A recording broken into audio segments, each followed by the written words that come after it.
നമസ്കാരം. പന്ത് കാലിൽ കിട്ടിയാൽ ഊക്കനടിയോടെ ഗോൾ പോസ്റ്റിലേക്ക് തിരിച്ചുവിടുന്നതിൽ എക്കാലത്തും മികവ് കാട്ടിയ ഇന്ത്യൻ സ്ട്രൈക്കർ പക്ഷെ തെരഞ്ഞെടുപ്പ് മൈതാനത്ത് ഇടറി വീണു. സിക്കിം നിയമസഭാ തെരഞ്ഞെടുപ്പിൽ SKM തരംഗത്തിനിടെ ഇന്ത്യൻ ഫുട്ബോൾ ടീമിന്റെ മുൻ ക്യാപ്റ്റനും ഇതിഹാസ താരവുമായ ബൈചുങ് ഭൂട്ടിയയാണ് കടപുഴകി വീണത്. ബർഫുങ് സീറ്റിൽ ഭൂട്ടിയ ഭരണകക്ഷിയായ സിക്കിം ക്രാന്തികാരി മോർച്ചയുടെ സ്ഥാനാർത്ഥി റിക്ഷാൽ ദോർജിയോട് പരാജയപ്പെട്ടു. 2018 ഭൂട്ടിയ ഹംറോസ് സിക്കിം പാർട്ടി രൂപീകരിച്ചിരുന്നുവെങ്കിലും കഴിഞ്ഞ വർഷം അത് SDFൽ ലയിപ്പിക്കുകയായിരുന്നു. ഹിമാലയൻ സംസ്ഥാനത്തെ പ്രധാന പ്രതിപക്ഷ പാർട്ടിയായ SDFന്റെ വൈസ് പ്രസിഡന്റാണ് നിലവിൽ അദ്ദേഹം. ഇത്തവണ SKM വലിയ മുന്നേറ്റം നടത്തുന്നതിനിടെയാണ് ഭൂട്ടിയയുടെ മണ്ഡലത്തിലും SDFന് തിരിച്ചടി ഉണ്ടായിരിക്കുന്നത്.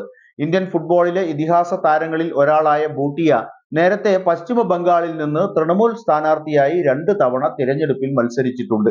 2014 ലോക്സഭാ തിരഞ്ഞെടുപ്പിൽ ഡാർജിലിംഗിൽ നിന്നും 2016 നിയമസഭാ തിരഞ്ഞെടുപ്പിൽ സിലിഗുരിയിൽ നിന്നും തൃണമൂൽ ടിക്കറ്റിൽ ജനവിധി തേടിയെങ്കിലും തോൽവിയായിരുന്നു ഫലം. തുടർന്ന് അദ്ദേഹം തന്റെ പ്രവർത്തനം സിക്കിമിലേക്ക് മാറ്റുകയും സ്വന്തം പാർട്ടി രൂപീകരിക്കുകയും ചെയ്യുകയായിരുന്നു. 2019 നിയമസഭാ തെരഞ്ഞെടുപ്പിൽ ഗാംഗ്ടോക്കിൽ നിന്നും ടൂമെൻലിംഗിയിൽ നിന്നും അദ്ദേഹം മത്സരിച്ചിരുന്നു. എന്നാൽ രണ്ടിടത്തും അദ്ദേഹം പരാജയപ്പെട്ടു. പിന്നീട് ഗാംഗ്ടോക്കിൽ നിന്ന് 2019 ഉപതെരഞ്ഞെടുപ്പിലും മത്സരിച്ചെങ്കിലും തോൽവി തന്നെയായിരുന്നു ഫലം. അതേസമയം സംസ്ഥാനത്ത് അപ്രതീക്ഷിത മുന്നേറ്റമാണ് SKM സ്വന്തമാക്കിയിരിക്കുന്നത്. എക്സിറ്റ് പോളുകൾ SKMന് ഭരണ തുടർച്ച പ്രവചിച്ചിരുന്നുവെങ്കിലും ഇത്രയധികം സീറ്റുകളിൽ അവർ കുതിപ്പ് രേഖപ്പെടുത്തുമെന്ന് ഒരിക്കലും കരുതിയിരുന്നില്ല. നിലവിലാകെയുള്ള 32 സീറ്റുകളിൽ 31 ശക്തമായ മുന്നേറ്റമാണ് അവർ ഉണ്ടാക്കിയെടുത്തത്. പ്രതിപക്ഷ കക്ഷിയായ സിക്കിം ഡെമോക്രാറ്റിക് ഫ്രണ്ട് അഥവാ SDF വെറും 1 സീറ്റിൽ മാത്രമാണ് വിജയിച്ചത്. 2019 നിയമസഭാ തിരഞ്ഞെടുപ്പിൽ SKMുമായി സഖ്യമുണ്ടാക്കി മത്സരിച്ച ഭാരതീയ ജനതാ പാർട്ടി പക്ഷേ ഇക്കുറി സംസ്ഥാനത്ത് ഒറ്റയ്ക്ക് മത്സരിച്ചെങ്കിലും അവർ ഒറ്റ സീറ്റിലും മികച്ച പ്രകടനം നടത്താൻ പോലുമാവാതെ തോറ്റു തുന്നം പാടി.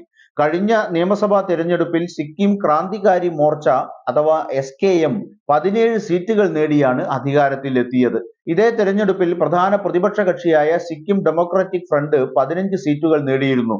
പലവട്ടം ശ്രമിച്ചിട്ടും ഒരിക്കൽ പോലും ഗോളടിക്കാൻ കഴിയാതെ രാഷ്ട്രീയ കളിക്കളം വിടാനാണോ ഇന്ത്യയുടെ ഇതിഹാസ ഫുട്ബോൾ താരത്തിന് വിധി എന്നാണ് ഈ തിരഞ്ഞെടുപ്പ് ഭൂട്ടിയയ്ക്ക് നേരെ ഉയർത്തുന്ന പ്രധാന ചോദ്യം.